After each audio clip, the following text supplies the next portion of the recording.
Good morning, everyone. Welcome to Living Beyond Limits. It's so nice to see all of your faces on Zoom here with me, except Joy, we can't see you, and Pat, we can't see you. But anyway, so nice to have you with us. I am Reverend Jennifer Spear, and we are Living Beyond Limits. Welcome to this online service. We are a part of Centers for Spiritual Living, and I'm just glad that you're here. So I'd like to invite you to join me today. We're going to start this service by, I will read our mission statement. So I invite you to say it along with me if you know it. It says, we are a sanctuary where people can discover and reveal the presence of God within their own being and experience their oneness with all life. Through the realization of this inner presence of love and peace, we give way to the evolutionary impulse of the divine and become a beneficial presence in the world. And so that's exactly what we are up to here at Living Beyond Limits, is we are giving ourselves the opportunity through the talks and through the readings and through the prayers to move back into that place within us that remembers and that knows that, yes, indeed, that infinite presence is always right where we are. That wherever we go and whatever we do, that presence surrounds us, that presence envelops us, and that presence lives within us. And what happens is, as we come to recognize that that presence lives within us, that then we have access to those qualities of spirit when we need them. That means then, as we come to recognize that peace lives within us, or that love lives within us, then when we are out in the world and the world is not acting in ways that are loving or is not peaceful, we are then in a place of power where we can bring our love forward or bring peace into that situation. And as we do that, we transform our relationships. We transform what is ever happening in that situation, and we act as a beneficial presence in this world. So I thank each one of you who was on the Zoom call, and I thank each one of you who was listening to this at some later time. I thank you for heeding the call of your own spirit and to be bringing the presence of the divine into this world in a way that is beneficial, and a way that is healing, in a way that makes a difference to all of us. So thank you for that. And so as we begin our service today, our practitioner, Carol Borwick, is going to lead us in an evocation as we begin to evoke an awareness of the presence of spirit and do a contemplative reading for us. And so what I invite you to do right now is to begin to settle into yourself and allow the sound of the bowl to help take you just a little deeper and to help you slow down just a little bit more.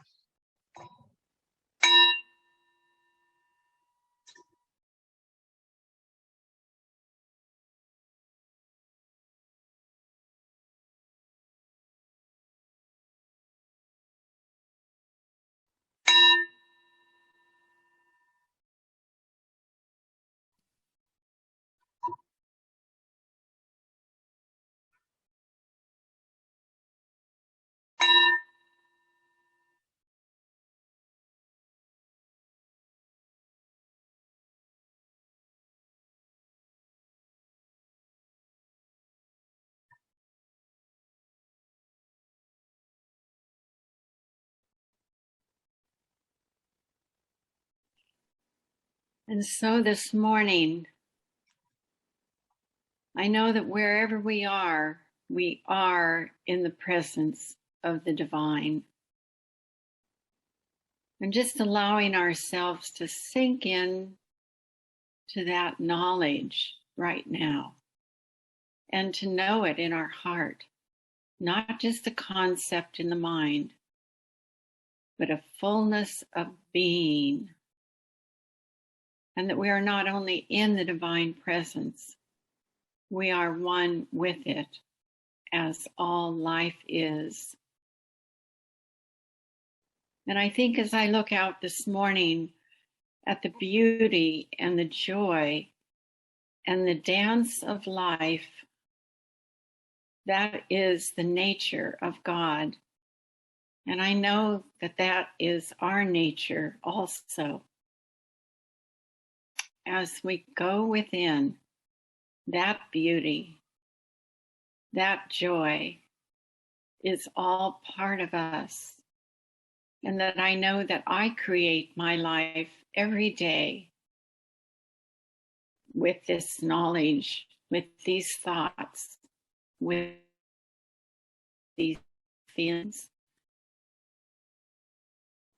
It is true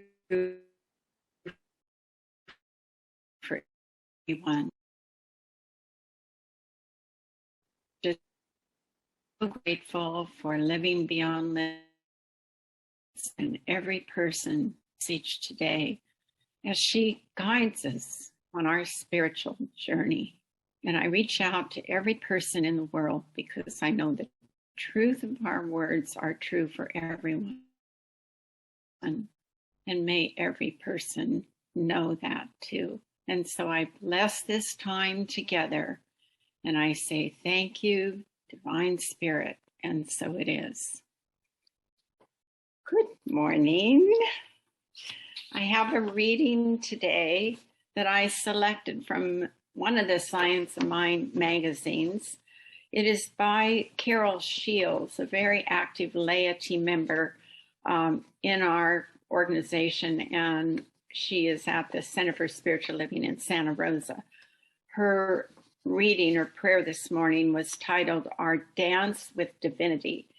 And she prefaces it with a quote from Ernest Holmes that I've taken part of. Life is not static. It is forever dynamic, forever creating, not something done and finished, but something alive, awake, and aware. So today I recognize and celebrate the one life. It is the life of spirit.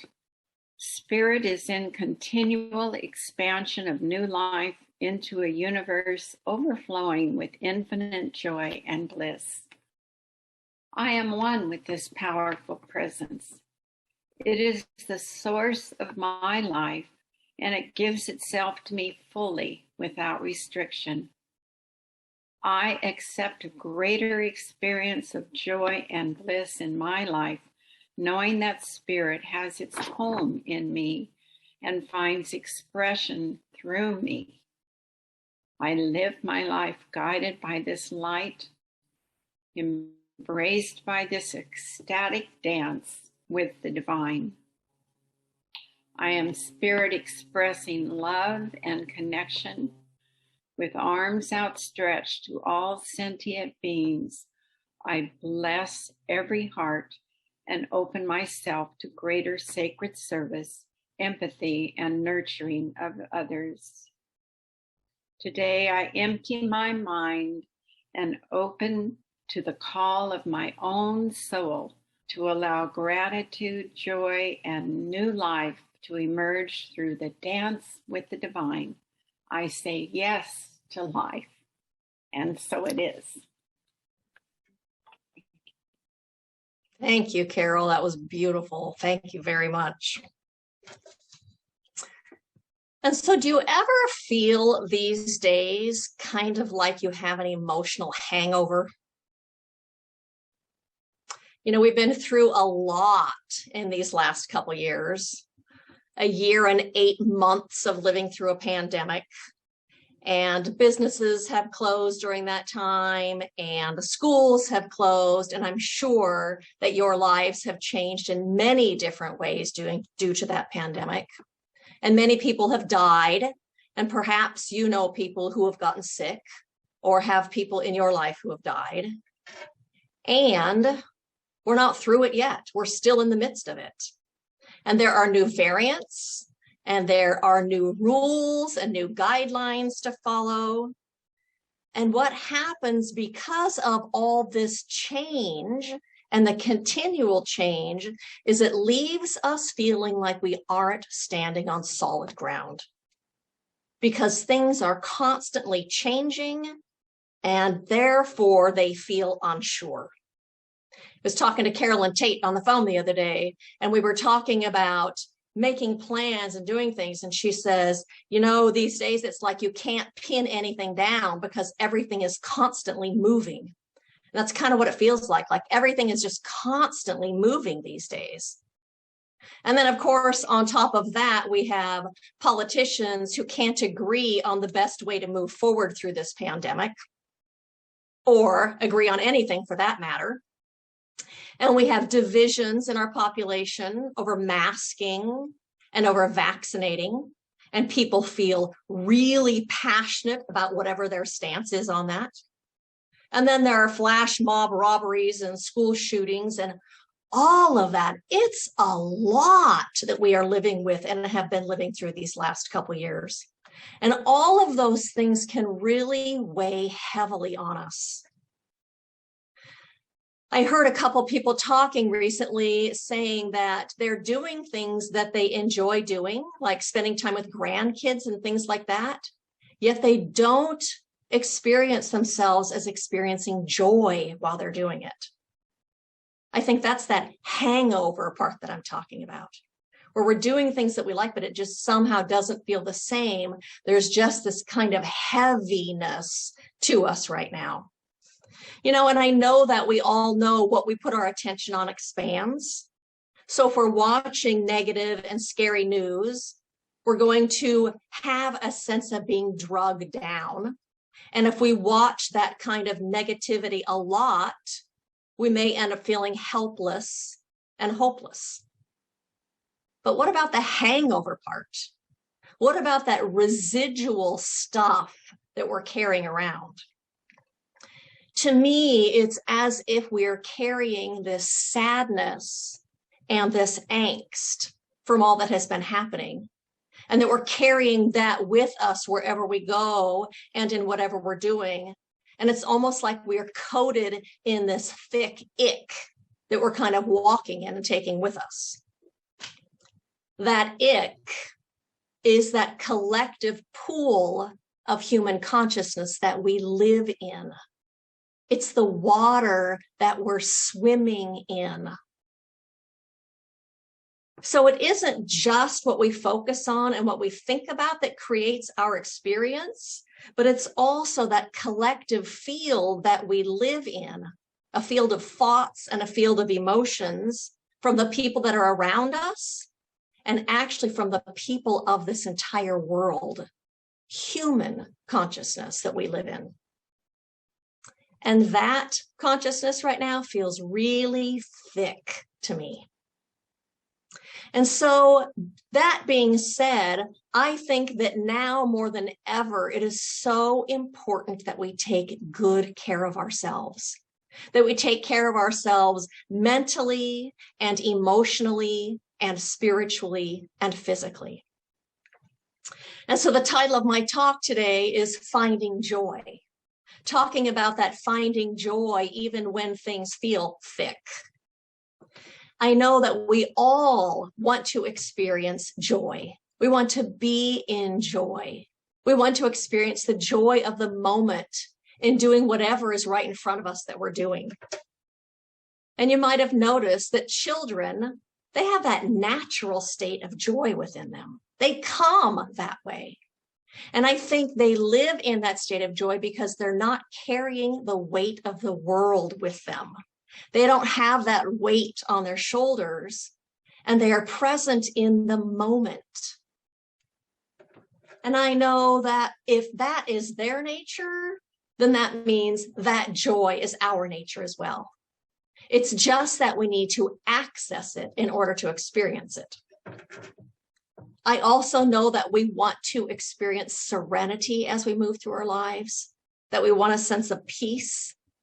We want to be able to set aside our worries and our concerns so that we can actually be present with what it is that's right before us. And so today I'm talking about 3 different things that will help us lift ourselves out of that ick that we're carrying with us and instead feel joy. And so the first thing that I'm going to talk about is mindfulness. And so part of mindfulness is to be aware of when you're worrying, to be aware that you are worrying, And that when you're worrying, you are actually in the future. Part of mindfulness is to be aware that you're worrying, or to be aware that you are actually rehashing something that has happened in the past. Because the truth is, in this now moment that you are in, you are safe. In this now moment that you are in, you are okay. In this now moment that you are in, you have everything that you need. Telling yourself that helps lift you out of those feelings of worry and angst that you might be carrying with you. And so I invite you to repeat that after me. The truth is, right now in this moment, I am okay. The truth is, right now in this moment, I am okay. The truth is, right now in this moment, I am safe. The truth is, right now in this moment, I am safe. And the truth is, right now in this moment, I have everything I need. Right now in this moment, I have everything I need. Telling ourselves the truth, the eternal, unchanging truth, helps lift us out of any of those feelings that we're carrying with us. And at the same time, to recognize that grieving is part of this process. Grieving the loss, grieving the changes, grieving how your life is different and people's lives are different, that helps move us through it, feeling that grief so we don't actually get stuck in it. It's part of the process. So give yourself the time and the space to actually grieve the things that have changed or the things that are gone in your life. And then we move forward. We give ourselves specific time to do that. And then we recognize how part of mindfulness is to recognize that you actually are not those thoughts and those feelings, that you are the being behind those thoughts and feelings, that you are the thinker, you are the feeler, but you aren't the feelings and you aren't the thoughts. And knowing that you aren't those thoughts and feelings puts you in a place of being able to choose. I can choose to feel something different because those feelings aren't who I am. It enables you to choose a different thought or to choose a different track of thinking. But it takes awareness. It takes paying attention. It takes noticing. And sometimes it takes telling yourself, stop this train of thought, stop, and consciously choosing something different to think about, something different to put your focus on, something different to believe that is true about that moment. Ernest Holmes says, thoughts are things. This sounds familiar enough. We have all read it 1,000 times. However, it must be that some ideas are more potent than others, that some thoughts have more power than others. And this is the case. All thought is some power, but the real power of mind comes only from true thoughts. We can think that 2 and 2 are 5, and this thought has some power, for it confuses us. It causes us to make mistakes, but it does not have the same power as the thought that 2 and 2 make 4 has. For 2 and 2 really do make 4. There is true thought and there is false thought. True thought has real power, for it produces correct answers. False thought has some power, for it produces confusion. And I would add angst and worry and stress. When we place a false thought beside a true one, when we know the true thought and understand the false one, then we find the false has no power over the true one. Thus, it is told that we are to know the truth if we are to be made free.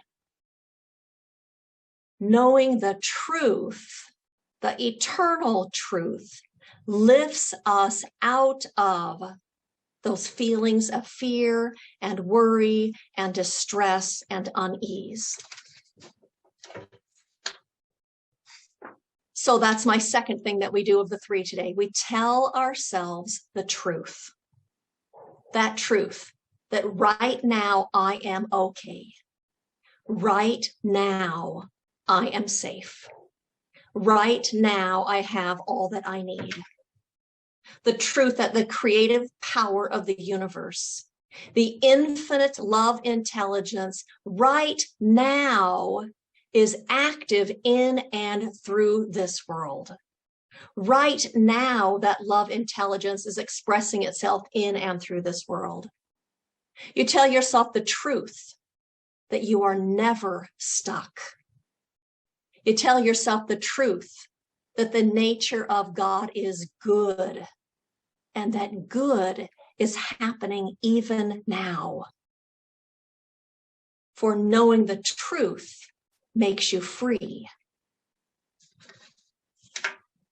Ernest Holmes said, "You are an eternal being on the pathway of endless unfoldment, never less but always more yourself."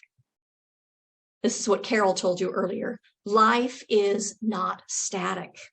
It is forever dynamic, forever creating, not something done and finished, but something alive, awake, and aware. There is something within you that sings the song of eternity. Listen to it. Get out of your ego mind and listen to the knowingness that lives within you. Listen to the part of you that is eternal, the part of you that knows, and that knows all is well with your soul.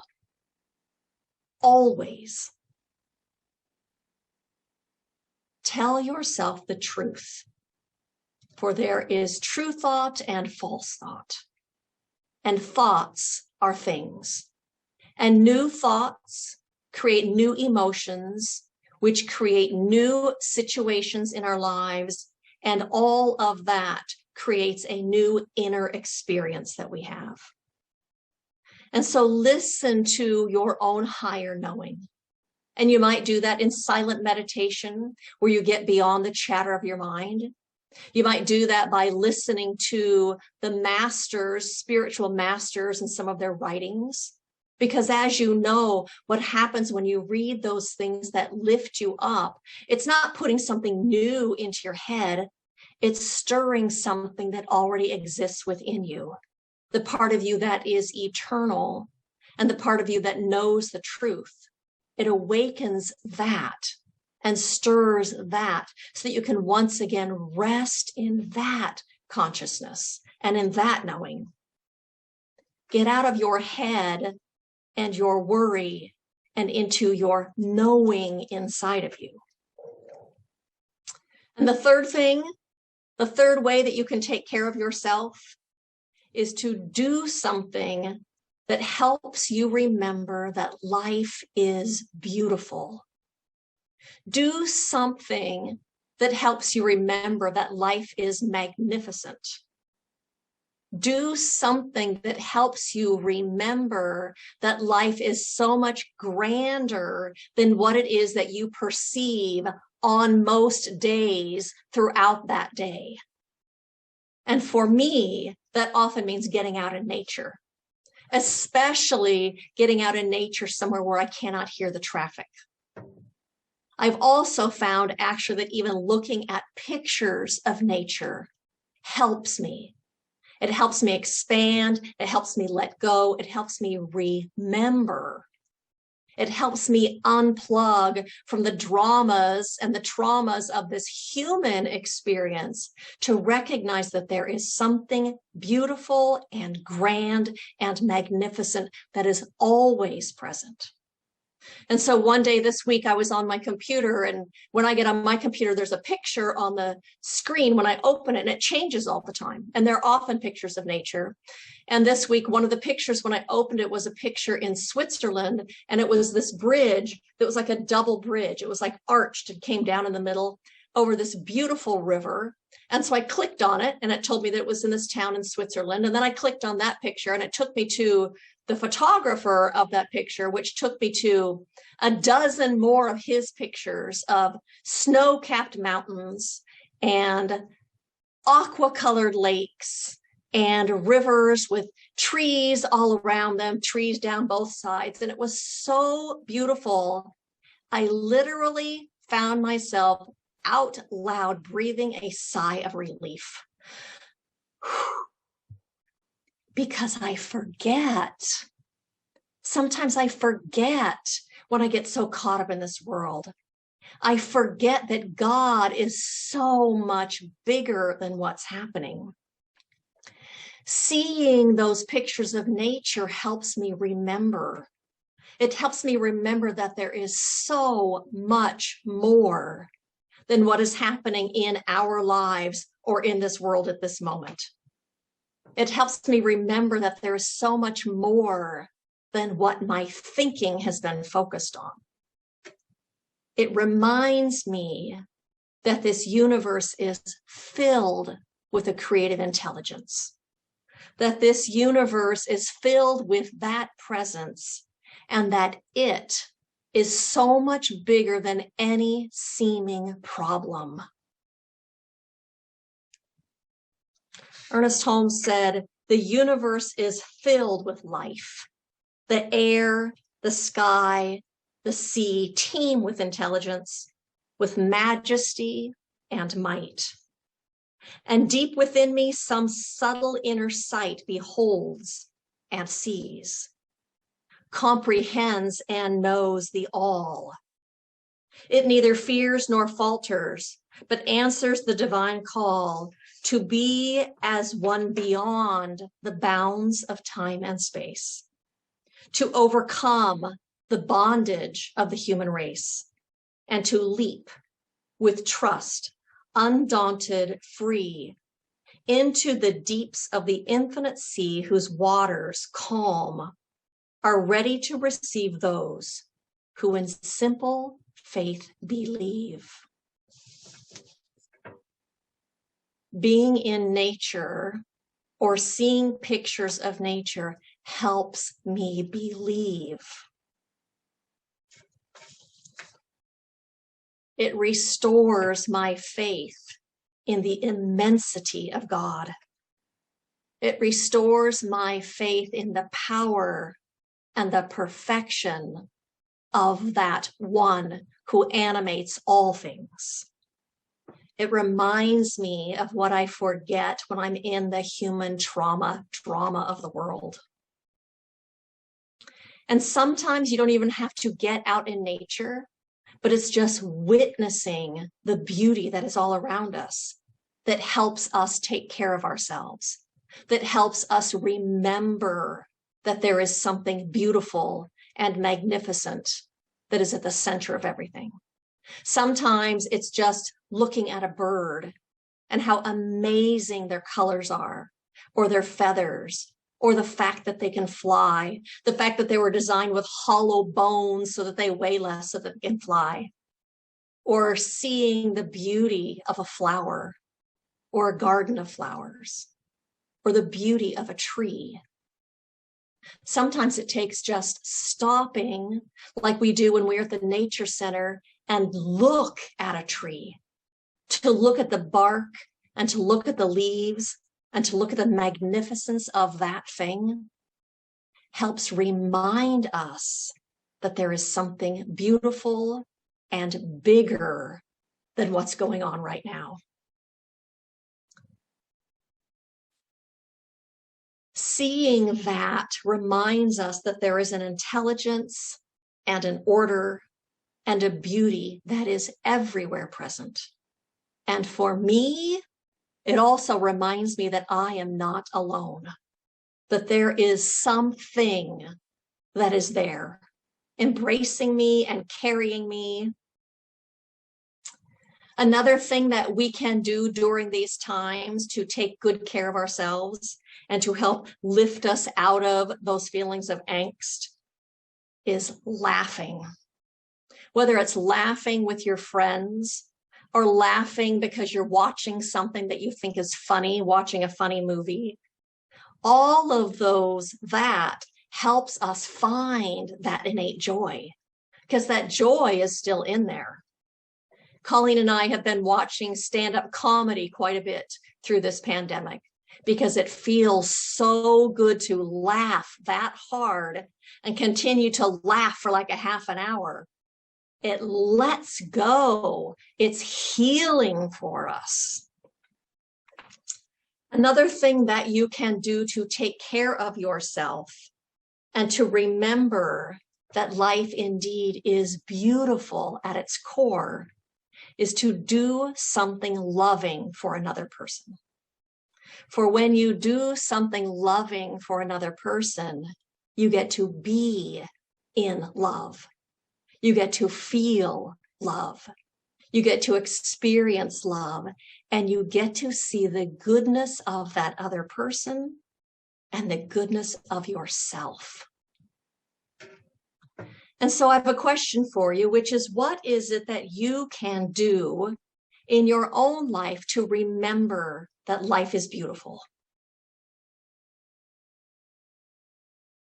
What can you do to remember that life is beautiful?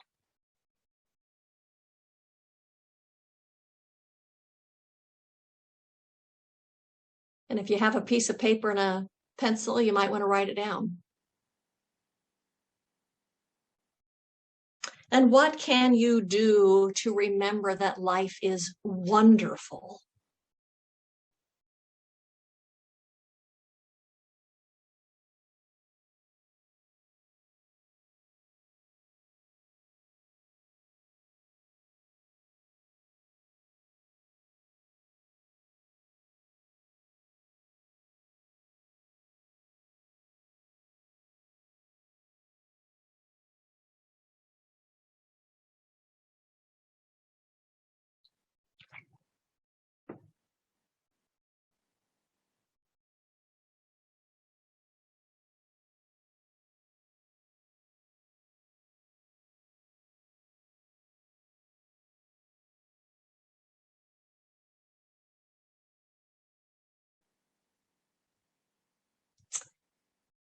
And what can you do to help you remember that order is present?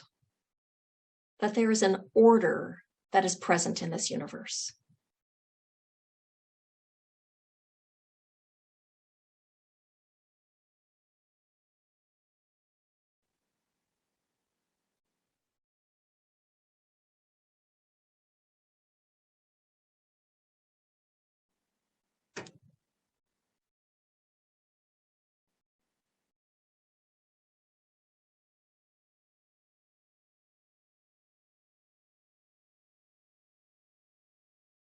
And lastly, what can you do that helps you remember that you are not alone?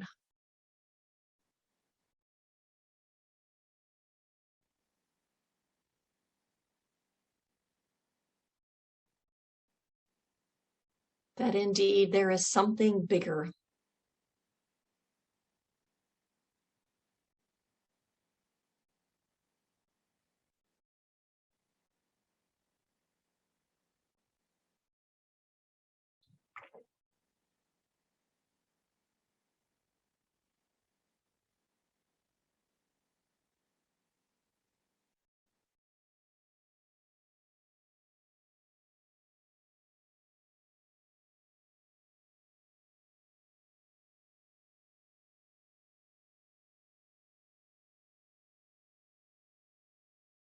All of those things help you build your faith. All of those things help you shift your perspective and help you shift how you're viewing life, how you see life, what you think life is. all of those things lift you out of this little tiny human experience that's happening in this moment.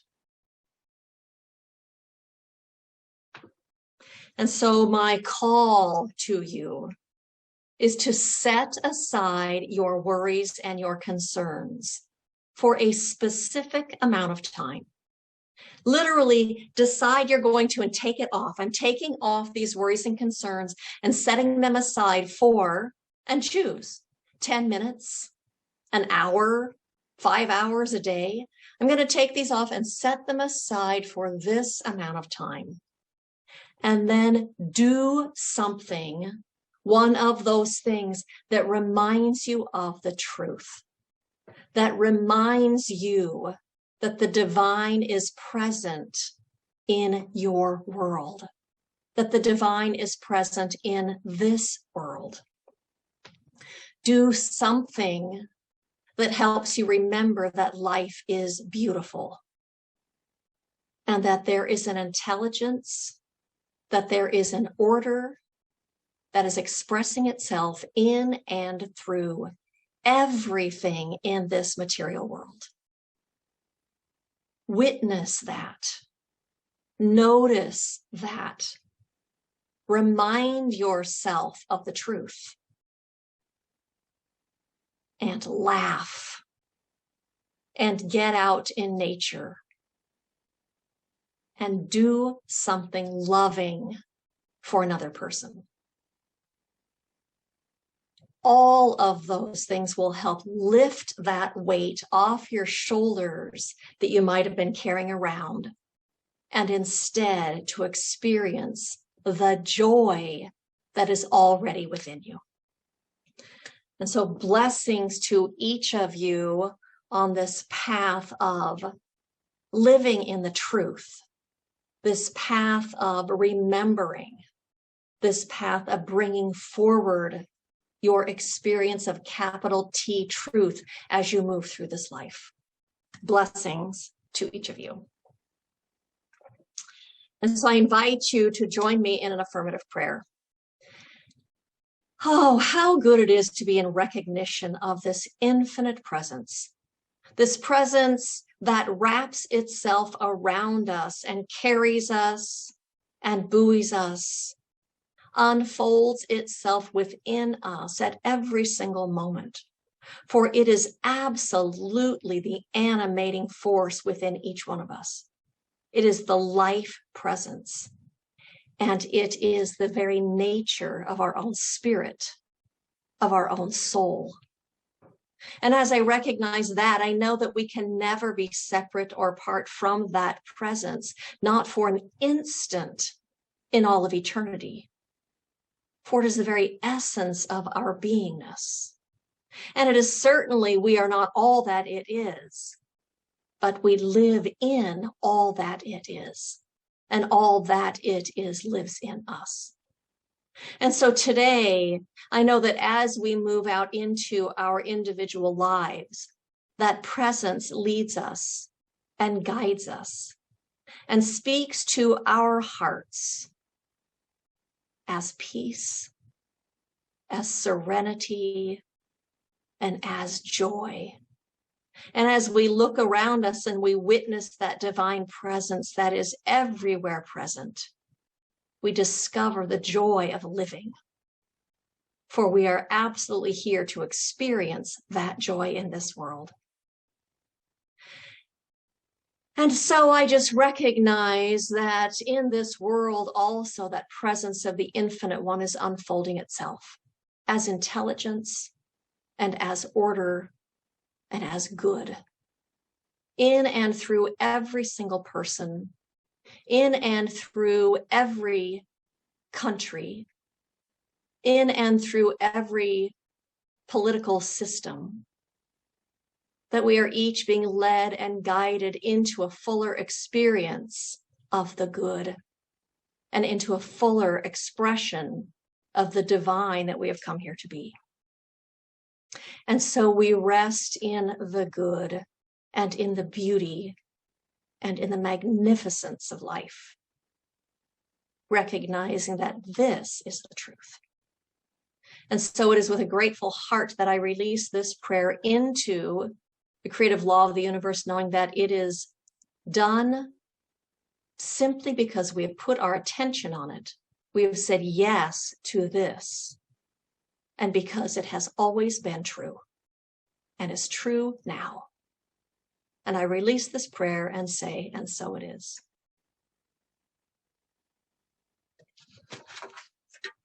And so I do have just a couple of invitations for you. And one is that next week we will be meeting in person, and we will be having our holiday candlelighting ceremony, where we will be talking about, yes, Christmas and that Christ light, as well as doing candlelighting ceremony, honoring the light in the other world religions. And the week after that, the Sunday after that, we will be doing a New Year's ritual of release and setting intentions for this next year. And that also I am going to be, along with the practitioners, hosting a world peace meditation on Zoom. So look for your email. I'm going to set up a new Zoom number for that, so you can stay home in your pajamas and still be a part of that healing consciousness of bringing peace to this earth. We will send the invitation out, I think, a couple times, so you could actually send it to your friends or anyone else that you think might be interested in being a part of that service. Otherwise, you know that our Sunday talks are online, and I'm just so glad that you have all been here with us this week. Until I see you again next week, and that for those of you online, know that you are loved, and know that we hold you in our hearts, and know that we are so grateful that you are part of our family. Blessings to you.